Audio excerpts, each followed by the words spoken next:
The government man in the black suit slid the contract across my hospital bed. $278 million. The number stared back at me from the official Department of Defense letterhead, so many zeros that my morphine-addled brain couldn't quite process it. All I had to do was sign my name on 3 separate lines, initial in 7 places, and I'd never have to work another day in my life. "Take your time reading it, Staff Sergeant Brennan," the man said. His name was Holloway, or at least that's what his badge claimed. Everything about him screamed federal agent, from his precisely knotted tie to the way he never quite looked directly at you, always just past your shoulder like he was calculating exit strategies. But there was one catch buried in paragraph 47, subsection C. I could never tell anyone what really happened the day I lost my legs in Afghanistan. Not my fellow soldiers who survived, not the therapists who would try to help me process the trauma, not even my family who deserved to know why their son came home broken. Not even Melinda, the woman who'd stood at this very bedside 6 hours ago, her pregnant belly stretching the fabric of her sundress, tears streaming down her face as she told me she couldn't raise our baby with half a man. The contract specified exactly what I could say: IED explosion, routine patrol, unfortunate casualty of war. Nothing about the yellow gas that still burned in my lungs when I tried to take deep breaths. Nothing about the American chemical weapons we'd stumbled upon in that supposedly abandoned Soviet facility. Nothing about the 2 contractors who held us at gunpoint while they retrieved evidence of our own government's war crimes. My name is Riley Brennan. 3 days ago, I was a decorated Army Ranger with 8 years of service, a pregnant wife who loved me, and 6 weeks left before I could come home and start the family life I'd been fighting to protect. Now, I'm lying in a military hospital in Germany with 2 stumps where my legs used to be, a wedding ring sitting on the bedside table where my wife left it, and a man in a black suit asking me to sell my soul for more money than I could spend in 10 lifetimes. "Mr. Holloway," I said, my throat still raw from the ventilator they'd removed yesterday. "What happens if I don't sign?" He adjusted his cufflinks, a simple gesture that somehow felt like a threat. "Standard veteran benefits, Staff Sergeant. 60% disability rating, maybe 70 if you get a good advocate. The VA will provide basic prosthetics, the kind that will allow you to walk but not much else. Your rehabilitation will take place at a standard facility with a 16-month waiting list. Your wife will receive no additional support for your child beyond standard dependent benefits." He paused, pulled out a tablet, and showed me a video. It was Melinda at her apartment in Colorado Springs, grocery shopping with her mother. The timestamp was from 2 hours ago. "Of course," Holloway continued, his voice never changing from its bureaucratic monotone, "we prefer willing cooperation. The men and women who serve our country deserve compensation for their sacrifices, especially when those sacrifices involve exposure to materials that technically shouldn't exist. Consider this an insurance policy, Staff Sergeant. For you, for your family, for everyone you care about." The threat was clear without being spoken. Sign, take the money, and everyone stays safe.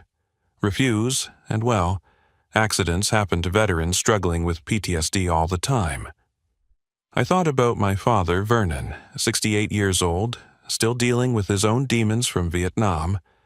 My mother, Diane, who'd spent 30 years pretending she didn't hear him screaming in his sleep. My younger brother, Colton, who looked up to me like I was some kind of hero instead of a man who'd just led his unit into a trap that cost me my legs and might cost others their lives. The other members of my unit who survived, I started to ask, will receive similar offers tailored to their specific situations. Holloway cut me off. Jameson, Rodriguez, Chen, each will be visited individually. Their decisions are their own, just as yours is yours. Though I should mention, these offers are contingent on total participation. If one person refuses, well, the entire program becomes much more complicated. So, not just a bribe, blackmail wrapped in patriotic duty with my brother's futures hanging in the balance. If I said no, I wouldn't just be screwing myself. I'd be destroying their chances too. The door opened and a nurse came in to check my IV. She glanced at Holloway, then quickly looked away. Everyone on this floor knew who he was, what he represented. The men in black suits who visited soldiers who'd seen things they shouldn't have seen, done things that couldn't be acknowledged. 24 hours, Staff Sergeant Brennan, Holloway said, standing and smoothing his suit jacket. That's how long this offer remains on the table. After that, it disappears forever, along with any evidence that it ever existed. He placed the contract on my bedside table, right next to where Melinda's ring sat, catching the fluorescent light. 2 documents that would define the rest of my life. One representing the love I'd lost, the other representing the lie I'd have to live. Oh, and Staff Sergeant, Holloway added from the doorway, your wife was wrong. You're not half a man. You're a hero who served his country and deserves to be compensated for that service. The only question is whether you're smart enough to accept that compensation. The door closed with a soft click that sounded like a prison cell locking. I was alone with 278 million reasons to lie, and 1 wedding ring reminding me of everything that truth had already cost me. I used to wake up at 4:30 a.m. sharp without an alarm. 8 years in the Rangers will do that to you. My wife Melinda would groan and pull a pillow over her head while I laced up my running shoes. You're not in Afghanistan anymore, Riley. She'd mumble into the mattress, her voice thick with sleep. But old habits die hard, and some part of me needed that morning run more than I needed the extra sleep. Our modest ranch house in Colorado Springs wasn't much to look at from the outside. 3 bedrooms, 2 baths, a garage that leaked when it rained, and a backyard just big enough for the dog we kept saying we'd get, but never did. But it was ours, bought with my combat pay and Melinda's salary from the elementary school where she taught 3rd grade. The walls inside told our story better than any autobiography could. Photos covered every surface. My unit in Kandahar standing in front of a captured Taliban weapons cache, our wedding day at the chapel on Fort Carson with Melinda's dress whipping in the Colorado wind, my Ranger School graduation where I looked 20 pounds lighter and 10 years younger, and the newest addition, Melinda's first ultrasound picture held up with a magnet shaped like a tiny pair of combat boots. We'd been trying for 3 years before that little miracle showed up on the screen. Melinda had started to think something was wrong with her. Maybe all those years of birth control had messed something up. I'd find her crying in the bathroom some months, pregnancy test negative again. Maybe it's not meant to be, she'd say. I'd hold her and tell her it would happen when it was supposed to happen. Then, one Tuesday afternoon, while I was running drills, she called me sobbing so hard I thought someone had died. I'm pregnant, Riley. We're having a baby. My younger brother, Colton, had laughed so hard he nearly fell off his mechanic's creeper when I told him. About damn time, he said, wiping grease off his hands. Now you'll finally have someone else to boss around besides me. Colton ran a small auto shop downtown, fixing cars for people who couldn't afford the dealership prices. He'd never enlisted, said he'd leave the hero stuff to me, but I knew the real reason. Someone had to stay home and take care of our parents as they got older. Every Sunday, without fail, I'd drive my father Vernon to the VFW hall on the south side of town. Vietnam had taken his left arm at the elbow and most of his hearing, but never his pride. He'd sit at the same corner table, drinking the same brand of beer, telling the same stories to whoever would listen. But when he'd see me walk in wearing my ACUs, his whole face would change. He'd straighten up, tap my Ranger tab with his remaining hand, and say loud enough for everyone to hear, "Rangers lead the way." The other vets would nod and raise their glasses. These men understood something civilians never could: the weight of that tan beret, the price of that curved scroll. My mother Diane would pack us sandwiches in a cooler, turkey and Swiss for me, ham and American for Dad, always with the crusts, cut off like we were still kids. She'd remind me every single time that serving your country was noble, but coming home safe was what mattered most. "I already gave this country enough," she'd say, looking at Dad's pinned-up sleeve. "Don't you dare make me give more." I had 6 weeks left on my final deployment. 42 days before I could hang up my rifle and become the father I'd always wanted to be. Melinda was 5 months pregnant by then, sending me weekly photos of her growing belly, each one accompanied by a fruit comparison from whatever pregnancy app she was obsessed with. "Baby's the size of a mango this week," she'd write. I'd already picked out the crib from a catalog, solid oak with rails that converted to a toddler bed. Had my buddy Jameson from the unit help me design the nursery layout on a napkin during a quiet night on guard duty. He was good with spatial planning, could look at an empty room and see exactly where everything should go. Everything was planned down to the smallest detail. Everything was perfect. I'd already submitted my separation paperwork, had a job lined up with a security firm in Denver. Good pay, regular hours, home every night for dinner. The American dream wrapped up in a DD-214 and tied with a bow. Then came the mission briefing on October 14th at 800 hours. Classified operation, volunteer only, hazard pay included. My commanding officer, Major Briggs, pulled me aside afterward in the hallway. "Brennan, you've got a baby coming. No one would blame you for sitting this one out." But that's not who I was. Rangers don't quit. Rangers complete the mission. Rangers come home with their shields, or on them. 6 weeks from freedom, and I still couldn't say no to one more mission. The mission was supposed to be a standard facility inspection in the mountains outside Herat. Intelligence suggested an abandoned Soviet chemical depot from the 1980s, one of dozens they'd left behind when they retreated.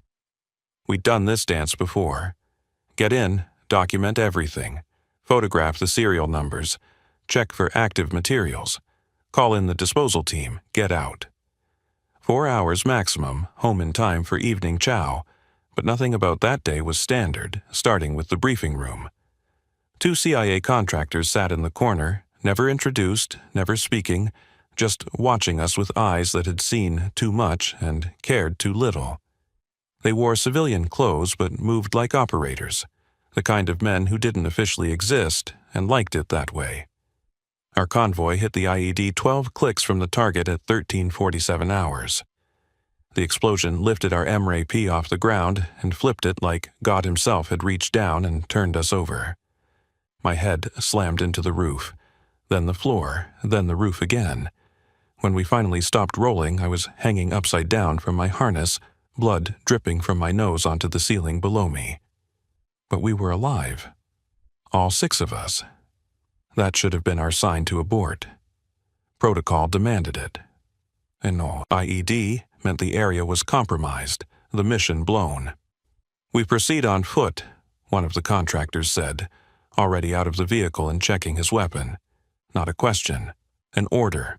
"That's not protocol," I argued, helping Jameson cut Rodriguez free from his tangled straps.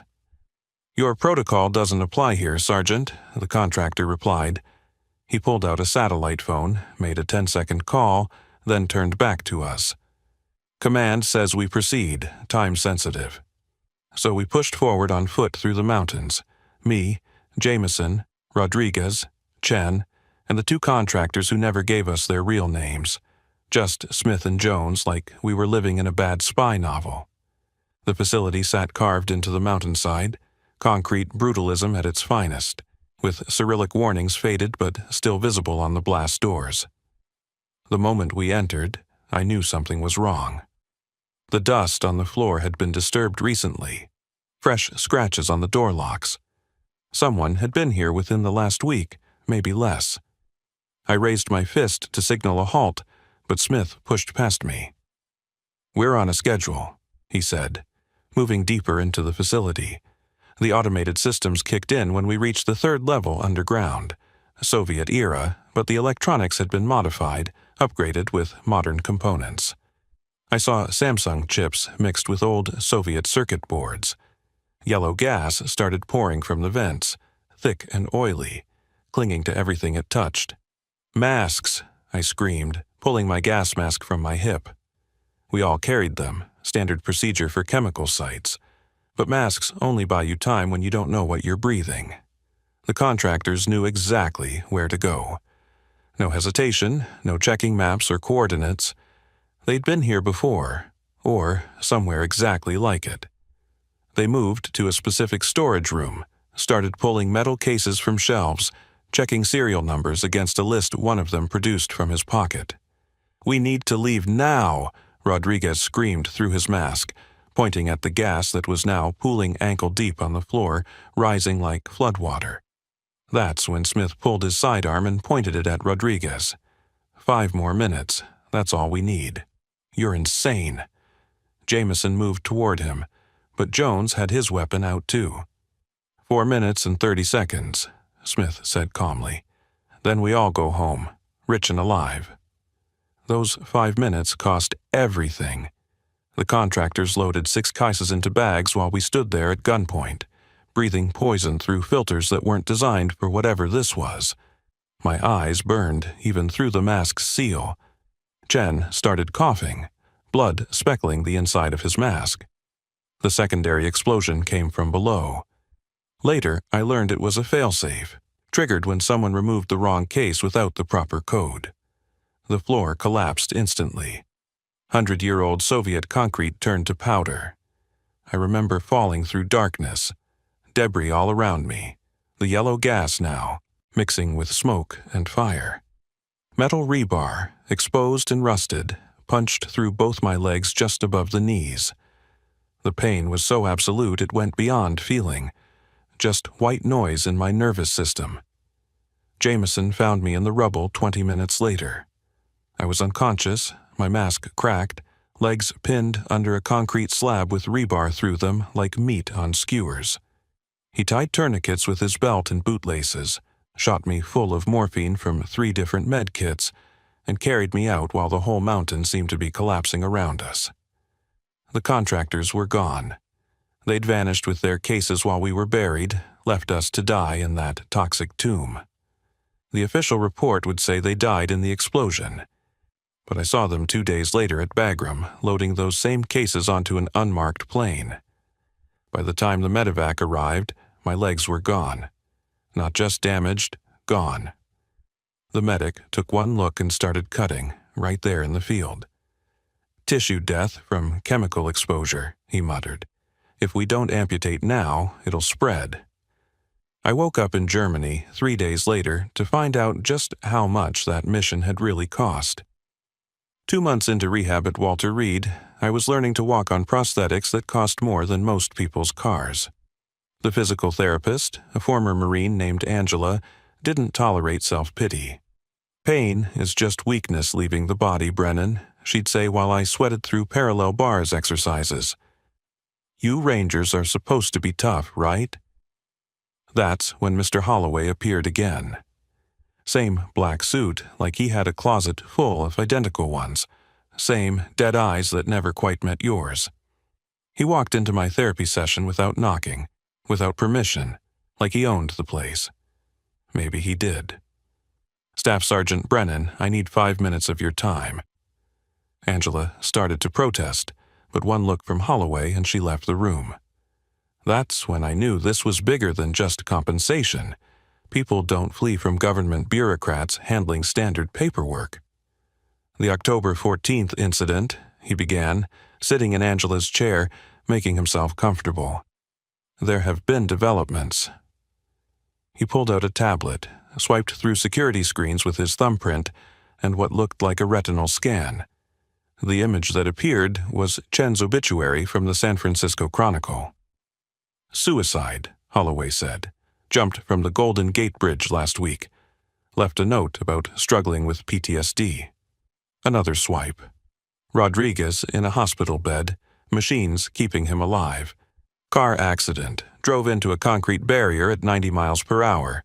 No skid marks. He's been in a coma for 6 days." "You're lying," I said, but my voice cracked because I knew he wasn't. "The chemical agent you were exposed to has long-term neurological effects," Holloway continued, his tone clinical. "Paranoia, depression, eventual complete nervous system breakdown, unless, of course, you receive the proper treatment. Experimental, treatment. Very expensive treatment. He pulled out a new contract, thicker than the first one. $278 million, as discussed, plus lifetime medical coverage including treatments that don't officially exist yet, neural inhibitors that will prevent the deterioration your fellow soldiers are experiencing. All you have to do is maintain the agreed-upon narrative. What really happened in that mountain? I asked. Holloway actually smiled then, a thin expression that never reached his eyes. You encountered an IED. Nothing more. The facility you investigated was empty, abandoned for decades. Your unit found nothing of interest. Those cases Smith and Jones took. There is no Smith or Jones. Those men don't exist in any database you'll ever access. I thought about Melinda, about my unborn child who'd grow up without me either way. She'd made that clear in her last phone call. I can't raise a baby while taking care of an invalid, she'd said. I grew up doing that with my grandfather. I won't do it again. I thought about my parents, aging and worried. Dad's pension from the VA barely covered his medications. Mom had started working part-time at Walmart just to help with groceries. They'd never ask me for money, too proud for that, but I could see the bills piling up on their kitchen table during Sunday dinners. About Colton, who'd dropped everything to be here, sleeping in the hospital chair for 2 weeks straight, missing work, losing customers at his shop. Don't worry about me, he'd say. Family first. But I knew he was behind on rent. I need proof that Jameson gets the same deal, I said. Holloway pulled up another document on his tablet. Jameson's signature was already on it, dated yesterday. He was quite eager to ensure his daughter's college fund was secured, Holloway said. She has special needs, as you know. The treatments she requires are expensive. That was the moment I understood. They knew everything about us. Every weakness, every pressure point. Every person we cared about. This wasn't just about buying silence. It was about owning us completely. 24 hours, I reminded him. You said I had 24 hours to decide. That was before Chen's unfortunate decision and Rodriguez's accident, Holloway said, standing and smoothing his tie.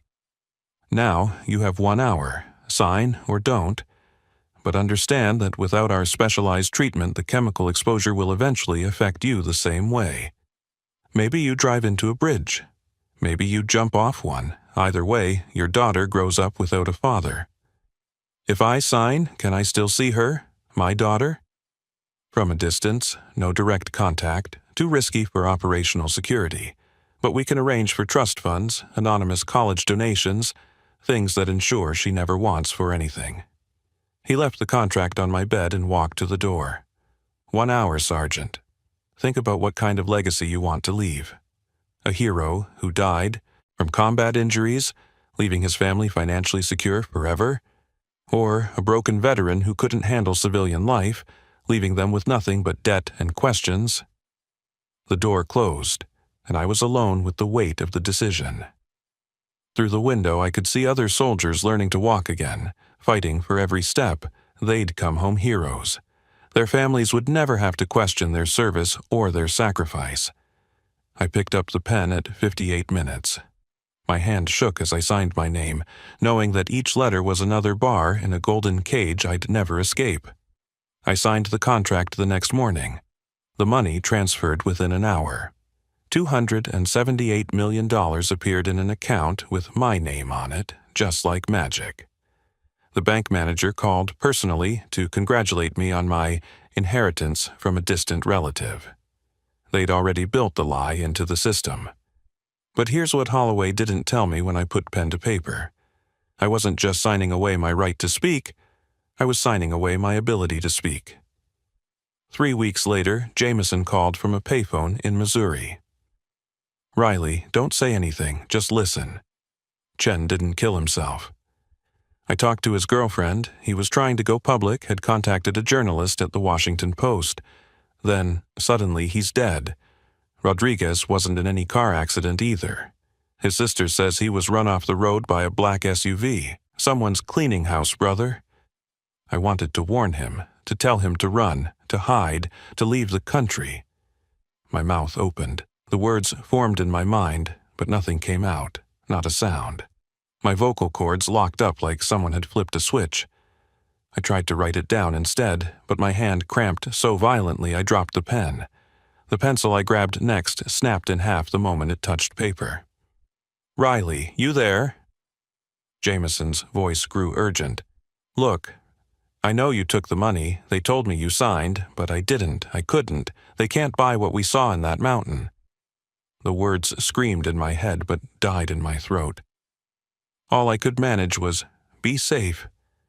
Generic words, meaningless words, nothing about the truth. "I'm disappearing, brother, tonight."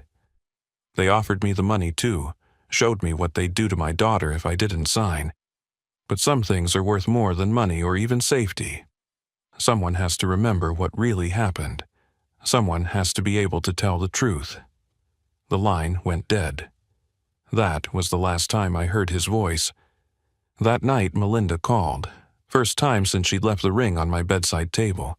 Her voice was different, scared in a way I'd never heard before. "Riley, there are men outside my apartment. 3 of them just sitting in a car, watching. They knocked on the door, said they're FBI, but something's wrong. They knew things, private things. They knew about the baby's due date, about my mother's maiden name, about the fight we had before your last deployment." "What did you do? What happened over there?" "I can't," I started, and the familiar paralysis gripped my throat. "Can't or won't." Her voice turned bitter. "They told me about the money, Riley. They said you're set for life now, that you'll never have to work again. Is that why you didn't fight for us? You bought your way out of being a husband and father? Traded your family for cash?" I couldn't explain, physically couldn't. The words wouldn't come no matter how hard I tried. She hung up, believing I'd chosen money over family, that I was some kind of mercenary who'd sold out for a paycheck. The real shock came 6 months later. A package arrived with no return address, delivered by a courier who didn't wait for signature. Inside was a flash drive and a note in Jameson's handwriting. "The truth they're hiding. Dead man's switch activated. Use it wisely." The video on the drive showed everything. Crystal clear footage from multiple angles, like someone had been documenting the whole operation. American chemical weapons being tested on Afghan civilians in a village 20 miles from our target. Bodies in the streets, children's toys scattered among the corpses. The chemicals we'd been exposed to were the latest generation, designed to look like Soviet-era weapons so we could blame it on old stockpiles if anyone ever found out. Our unit had stumbled onto the cleanup operation. We were never supposed to be there. The IED was meant to kill us all, destroy any witnesses. Smith and Jones were recovering the evidence before international inspectors arrived. The explosion at the facility was their backup plan when we survived the IED. But I couldn't do anything with this evidence. Every time I tried to upload it, email it, or even copy it to another drive, my body would shut down. Seizures that left me convulsing on the floor. Blackouts that lasted hours. Temporary paralysis that had me convinced I was having strokes. They hadn't just bought our silence with money and threats. During our surgeries in Germany, while they were saving our lives and attaching prosthetics, they'd done something to our nervous systems. Implanted some kind of neural block that physically prevented us from revealing specific information. I tried everything. Hired a hacker to pull the files remotely, but I'd black out the moment I tried to give him the password. Attempted to leave the flash drive where someone would find it, but my legs would give out, prosthetics or not, the moment I tried to walk toward the door with it. Even trying to write fictional stories that paralleled what happened triggered the response. The technology was so advanced it seemed like science fiction, but it was real and living inside my brainstem, turning me into a prisoner in my own body. The money was just a distraction. The real payment was letting me live as long as I stayed quiet, whether I wanted to or not. It's been 2 years now. I live in a penthouse in Seattle, 32nd floor with views of the sound that real estate agents would kill for. The prosthetics I wear cost $800,000 and let me run marathons, which I do every month, raising money for veteran charities. Anonymous donations, always anonymous. No one can know where the money comes from, though I've given away $30 million so far. It doesn't make a dent in the account.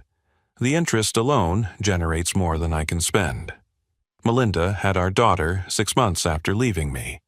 She named her Grace, sent one photo through Colton before cutting off all contact. In the picture, Grace has my eyes and her mother's smile, this perfect little human who will never know her real father. Melinda married a physical therapist last spring, a good man named David who runs a practice specifically for injured veterans. The irony isn't lost on me. He's doing what I pretend to be, an actual hero helping actual veterans, while I sit in my tower built on blood money. I send money through intermediaries, shell companies that donate to Grace's school, trust funds that can't be traced back to me. She'll get into any college she wants with anonymous scholarships already waiting. Her medical bills will always mysteriously disappear. When she turns 25, she'll inherit $10 million from a distant relative she never knew existed. But she'll never know it came from the father who couldn't even tell her why he had to leave. My father, Vernon, died 6 months ago. Lung cancer that spread faster than anyone expected. At the funeral, standing at his graveside in Arlington, my mother held my hand and whispered, "I know you're carrying something heavy, Riley. Whatever it is, whatever happened over there, I'm proud of you." I wanted so badly to tell her everything, to explain why I couldn't visit more, why I kept my distance, why I always seemed to be looking over my shoulder. But the words turned to ash in my mouth, the neural block as effective as ever. Colton still sends updates when he can, photos of the family gatherings I can't attend. He thinks I'm ashamed of the prosthetics, that I'm hiding because of pride. "Nobody cares that you lost your legs," he wrote in his last email. "We just want you back." If only he knew that my legs were the least of what I lost in that mountain. Jameson is officially missing, presumed dead.